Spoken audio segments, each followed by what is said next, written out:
Assam police APRO SI and platoon কামাণ্ডাৰৰ যিটো exam 2021 চনৰ নৱেম্বৰ 21 তাৰিখে হৈছিল আৰু তাৰ আজি কুৱেশ্যন পেপাৰখন আমি আলোচনা কৰিম।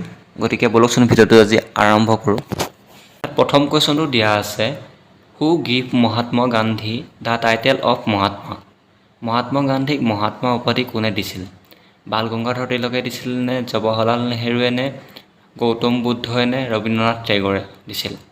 ইয়াৰ কাৰেক্ট এনচাৰটো হ'ব ৰবীন্দ্ৰনাথ টেগৰ। ৰবীন্দ্ৰনাথ টেগৰে মহাত্মা গান্ধীক মহাত্মা উপাধিটো প্ৰদান কৰিছিল।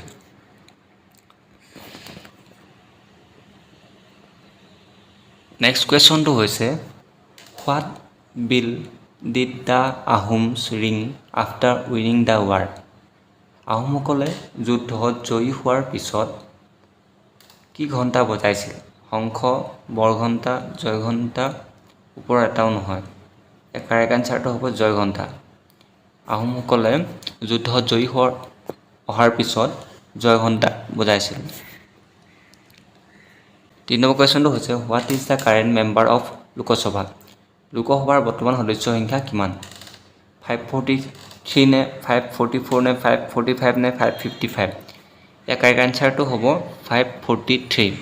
আৰু অসমৰ পৰা যদি সোধে তেনেহ'লে অসমৰ পৰা 14খন চিট আছে, এইটো সুধিব।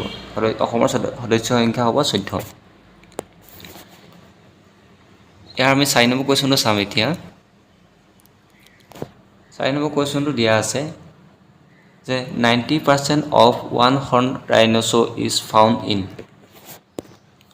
90% গড় কোনখন ৰাষ্ট্ৰীয় উদ্যানত পোৱা যায়? এশিঙীয়া গড়ৰ কথা কৈছে। কাজিৰঙা নে, পবিতৰা নে, মানাস নে, ৰায়মনা? ইয়াৰ কাৰেক্ট এনচাৰটো হ'ব কাজিৰঙা।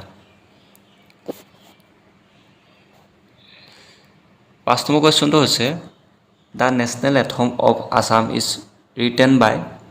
অসমৰ জাতীয় সংগীতৰ লেখক কোন? লক্ষ্মীনাথ বেজবৰুৱা নে, জ্যোতিপ্ৰসাদ আগৰৱালা নে, ফণী শৰ্মা নে, হেম বৰুৱা? এই কাৰেক্ট এনচাৰটো হ'ব লক্ষ্মীনাথ বেজবৰুৱা। আৰু এই অসমৰ জাতীয় সংগীতটো 1927 চনৰ তেজপুৰ অসম ছাত্ৰ সন্মিলনৰ অধিৱেশনত প্ৰথম গাইছিল। 6 নম্বৰ কুৱেশ্যনটো হৈছে, where did the quit India movement started? Bharat ত্যাগ আন্দোলন ক'ৰ পৰা আৰম্ভ হৈছিল? দিল্লী, মহাৰাষ্ট্ৰ, কলকাতা, লাহোৰ? এই কাৰেক্ট এনচাৰটো হ'ব মহাৰাষ্ট্ৰ।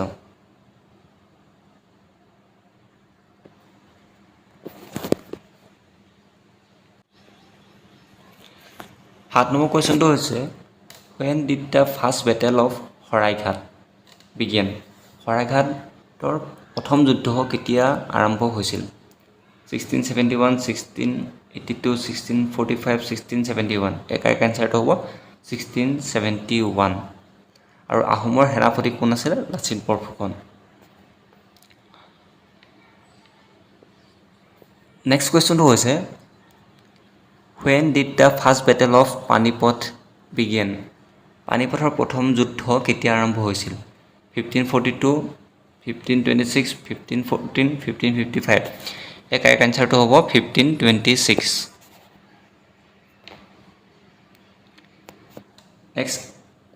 নেক্সট কুৱেশ্যনটো হৈছে, who among the following is known as Dihing express? Dihing express বুলি কাক কোৱা হয়? লাভলীনা বৰগোহাঁইক কোৱা হয় নে, হিমা দাসক কোৱা হয় নে, শিৱ থাপা নে, মীৰাবাই চানু? এই কাৰেক্ট এনচাৰটো হৈছে হিমা দাস। আৰু হিমা দাসক দিহিং এক্সপ্ৰেছ বুলি কোৱা হয়। দাসক অসম চৰকাৰে DSP সন্মান প্ৰদান কৰিছে বা DSP পদ দিছে। Which selection did Lovlina Borgohain playing boxing in 2021? Lovlina Borgohain 2021 চনত বক্সিং খেল কোনটো শাখাত খেলিছিল? 57 kg কেটেগৰীত খেলিছিল নে, 58 kg কেটেগৰীত নে, 59 kg কেটেগৰীত নে, 69 kg কেটেগৰীত? ইয়াত কাৰেক্ট এনচাৰটো হ'ব 69 kg কেটেগৰীত খেলিছিল।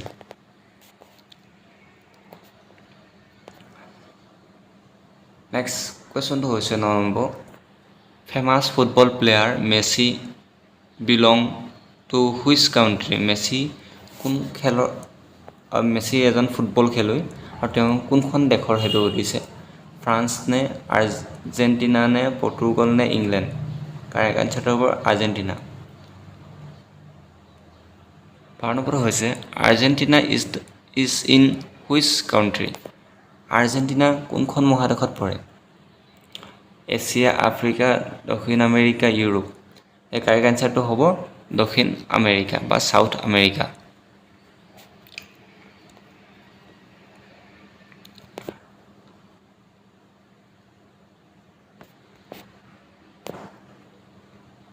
নেক্সট কুৱেশ্যনটো হৈছে Jallianwala is situated at. Jallianwala যি হত্যাকাণ্ড হৈছিল ক'ত অৱস্থিত ঘটিছে? অমৃতসৰ, দিল্লী, আগ্ৰা, দেহৰাদুন? কাৰেক্ট আনচাৰটো হৈছে অমৃতসৰ। 14 নম্বৰটো হৈছে Bismillah Khan is related to. Bismillah Khan কিহৰ লগত সম্পৰ্কিত? বাঁহী, তাবলা, চেহনাই, সুৰত? চেহনাই নামৰ এটা বাদ্যযন্ত্ৰৰ লগত বিছমিল্লা খান জড়িত। 15টো হৈছে when was Dandi March started from? Dandi যাত্ৰা পদযাত্ৰা কেতিয়াৰ পৰা আৰম্ভ হৈছিল? 12 এপ্ৰিল 1931, 12 মাৰ্চ 1930, 11 মে 1930, 12 ছেপ্টেম্বৰ 1931? এই কাৰেক্ট আনচাৰটো হ'ব আনচাৰ বি, 12 মাৰ্চ 1930। 16 নম্বৰ প্ৰশ্নটো হৈছে পথৰুঘাট মৃত্যু কিহৰ সৈতে সম্পৰ্কিত?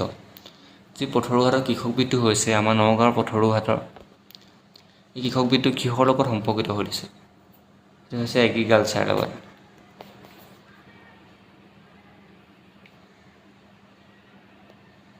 গতিকে আজি কুৱেশ্যনকেইটা মই আলোচনা কৰিলোঁ প্ৰায় 16টাকৈ কুৱেশ্যন। এই 16টাকৈ কুৱেশ্যনৰ ভিতৰত প্ৰায় 10টা কুৱেশ্যন অসম পুলিচ যি APR SI এণ্ড প্লাটুন কামাণ্ডাৰৰ এক্সামত আহি গৈছে। গতিকে তাৰে মাজত যি দুটা ইম্পৰ্টেণ্ট বুলি ভাবিছোঁ সেই দুটামানো আমি উল্লেখ কৰি আপোনালোকৰ বাবে আগবঢ়াইছোঁ। গতিকে ভিডিঅ'টো চোৱাৰ বাবে ধন্যবাদ।